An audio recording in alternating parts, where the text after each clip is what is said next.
சிசிடிவியில் facial recognition camera அப்படின்னு சொல்லிட்டு ஒன்று இருக்குது. இது ஏஐ பேஸ் பண்ணி ஒர்க் ஆகும்.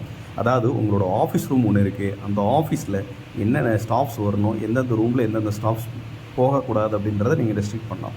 சப்போஸ் உங்களுக்கு ஒரு ரூம் இருக்குது, அந்த ரூமில் இந்த 4 ஸ்டாஃப்ஸை தவிர வேறு யாராவது வரக்கூடாது அப்படின்னு நினச்சா அந்த மாதிரி கான்ஃபிகர் பண்ணலாம். ஸோ இப்போ எக்ஸாம்பிள் இங்கே ஒரு ரூம் இருக்குது. அந்த ரூமில் இந்த 4 இன்ஜினியர்ஸோட ஃபோட்டோ அப்லோட் பண்ணியிருக்கோம். இவங்களை தாண்டி வேறு யார் வந்தாலும் அவங்களுக்கு மொபைல் நோட்டிஃபிகேஷன் போகும். இப்போ பார்த்திங்கன்னா ஆல்ரெடி இருக்கிற ஒரு ஸ்டாஃப் பார்த்திங்கன்னா அந்த கேமரா முன்னாடி அவரோட ஃபேஸை பார்த்திங்கன்னா பார்க்கும்போது அதை ஸ்கேன் பண்ணிவிட்டு அதை பார்த்திங்கன்னா மேட்ச் ஆகிருந்துச்சுன்னா எந்த ஒரு ப்ராப்ளம் இல்லை, அவர் தான் அப்படின்னு விட்டுரும். சப்போஸ் அதை தாண்டி வேறு யாராவது வந்தால் அலாரம் அடிக்கிற மாதிரி வச்சுக்கலாம், மொபைலுக்கு நோட்டிஃபிகேஷன் வர மாதிரி வச்சுக்கலாம். இப்போ பாருங்கள், ஆல்ரெடி இருக்கிற ஒருத்தர் ஃபேஸ் காட்டும் போது ஃபேஸை ஸ்கேன் பண்ணிவிட்டு 99% மேட்ச்டு அப்படின்னு வந்துருச்சு. எந்த ஒரு ப்ராப்ளம் இல்லாமல் போகுது. இதுவே வேறு அதில் இல்லாதவங்க யாராவது வந்தால் பார்த்திங்கன்னா அலாரம் அடிக்கும். அதுவும் இல்லாமல் பார்த்திங்கன்னா மொபைலுக்கும் நோட்டிஃபிகேஷன் செட் பண்ணும்.